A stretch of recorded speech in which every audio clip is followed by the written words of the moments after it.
Welcome to this explainer. Today we're unpacking a fascinating and honestly incredibly turbulent period in history. We're going to look at how a massive system-shocking revolt in 1857 completely forced the British administration in India to mutate. I mean, virtually overnight, they had to pivot from operating as this sprawling corporate monopoly under the East India Company into a direct, crown-ruled empire. It's a wild story of crisis, rapid legislative reaction, and, weirdly enough, the unintentional groundwork for modern governance. So let's get right into it. Okay, here's our agenda for today.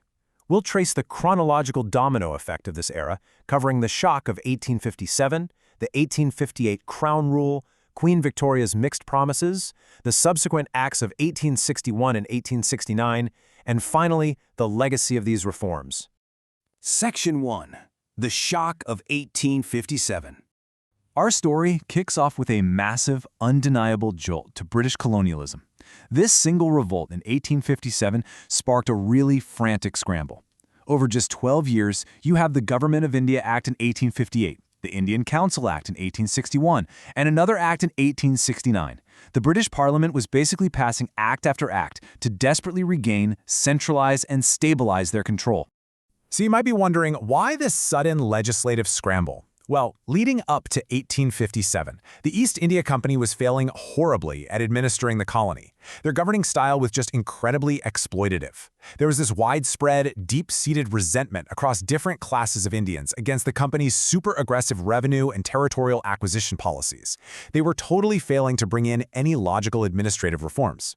So when the 1857 revolt erupted, it was a massive wake-up call. It made it crystal clear to politicians back in London that private corporate control just wasn't viable anymore. The British Parliament realized they had to step in, seize power, and take direct control. That brings us to Section 2, Crown Rule and the 1858 Act, which the British optimistically branded as the Act for Good Governance of India. This act was the ultimate out with the old, in with the new. The old East India Company structure, completely abolished. They scrapped the dual government system, the Board of Control, and even the highly controversial doctrine of lapse. In its place came direct British Crown rule. All territories and revenues went straight to the British Queen. And as for the over 560 independent princely states, they were told they could keep their independent status, but only if they accepted British suzerainty and recognized the absolute paramountcy of the Crown. Now, check out this brand new, highly centralized chain of command. At the very top, you've got the British Crown holding absolute ultimate authority. Right below the Crown, they created a new role, the Secretary of State for India. This guy had to be a British MP and a Prime Minister's cabinet member. Lord Stanley was the first to hold this job, acting as the mediator between London and India. He had a 50-member council, but get this, he actually had the power to send secret dispatches to India without even consulting them. Crazy, right? Finally, on the ground in India, you had the Governor-General, who is now also the Viceroy, the Crown's direct representative. Lord Canning was appointed as the very first one. Moving on to Section 3, Queen Victoria's mixed promises. With this highly centralized power structure suddenly in place, the British desperately needed to pacify a deeply angry population. So, Queen Victoria issued her famous 1858 Proclamation, making some incredibly lofty declarations.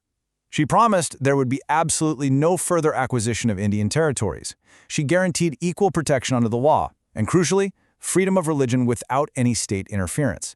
On paper, it genuinely looked like a major turning point toward a more respectful administration. But here's the reality check. The 1858 Act merely changed the ruler. It didn't actually change the fundamental system of governance. The day-to-day exploitation of the masses continued basically uninterrupted. And that big, grand promise of not annexing any more princely states, yeah, that proved to be completely false. They might have stopped the overt, forced annexations of the past, but the British just adopted new, covert methods to engulf and control more territories anyway. It was basically a change in management, not a change in mission. Section 4, 1861, the safety valve, formerly known as the Indian Council Act. The extreme over-centralization from 1858 created a huge bottleneck. The British realized they desperately needed a safety valve in the form of a deliberative council to gauge local sentiment before things boiled over again. A key part of this was legally recognizing the portfolio system. Lord Canning had actually introduced this informally back in 1859, but this act made it official law. Before this, the council deliberated on every single matter collectively, just endlessly exchanging minutes back and forth. It was painfully slow. The portfolio system completely changed that. A single member of the Viceroy's Council was now put in charge of a specific department, like finance, and authorized to issue final orders for it. It was a massive leap in administrative efficiency. However, as we know, efficiency doesn't necessarily mean democracy. The 1861 Act also gave the Viceroy the sweeping unilateral power to issue emergency ordinances. If the Viceroy declared an emergency, he could just enact an ordinance that carried the full force of law for up to 6 months, entirely without the approval of the Legislative Council. Absolute power, right there. Now, the Act did initiate the beginning of representative institutions by officially associating Indians with the lawmaking process for the first time.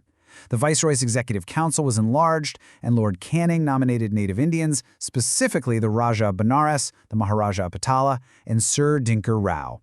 It sounds great on the surface, but it really brings up a huge question. Did this finally mean true, meaningful representation for Indians in their own governance? Unfortunately, the answer is a resounding no. You really couldn't call these legislative councils true legislatures. First off, there was zero provision for elections. Members were strictly nominated by the Viceroy. Second, the council was completely confined to legislation and expressly forbidden from interfering in the executive's work. They couldn't inquire into local grievances or examine executive conduct at all. And to top it off, any legislation required the prior consent of the Viceroy just to be introduced, and he had absolute veto power. So it was representation in name only. Section 5, 1869, Expanding the Council. Moving slightly down the timeline to 1869, we see the British still tweaking this highly centralized machine. The 1869 Act introduced a few steps to solidify control while giving the illusion of expansion. The Crown directly assumed the power to elect all members of the Council. The Viceroy was empowered to enact strict rules for how the Council operated, essentially letting him dictate the rules of the game. And they increased the size of the Council to between 6 and 12 additional members, keeping the rule that half had to be non-official. Section 6, Legacy of the Reforms. Let's look at how this rapid legislation built a legacy that surprisingly outlasted British colonial rule itself. It's actually amazing how many of these colonial fixes are still foundational today. That emergency ordinance power granted to the Viceroy, that concept continues in modern Indian polity. The portfolio and cabinet systems introduced to cope with colonial bureaucracy became the standard operating procedure for the modern executive branch. Plus, by decentralizing some powers back to the Bombay and Madras presidencies, they accidentally sowed the very first seeds of federalism. And despite being heavily restricted, these acts did kick off the long, slow process of incorporating representative institutions. But here's a really fascinating, surprising fact about the limits of that centralized power. With all this authority given to the Viceroy, technology eventually caught up with him. The establishment of a telegraph link between Britain and India in 1870 drastically reduced his freedom to take quick action in emergencies. Suddenly, London was just a wire away, and he practically couldn't act without checking with the home authority first. So, we've seen how the shock of 1857 forced the British into this massive pivot, from a failing corporate monopoly to a direct, heavily managed empire. They created the Viceroy role, introduced portfolio management, and brought in token representation. Which leaves us with this provocative thought to wrap up our explainer today. If these sweeping reforms actively maintained the exploitation of the masses, while accidentally laying the structural groundwork for modern federalism, were they ever truly designed to give Indians a voice? Or was this entire 12-year legislative scramble merely about building a more efficient, resilient cage for colonial control? Thank you so much for joining me on this deep dive, and I'll leave you to ponder that.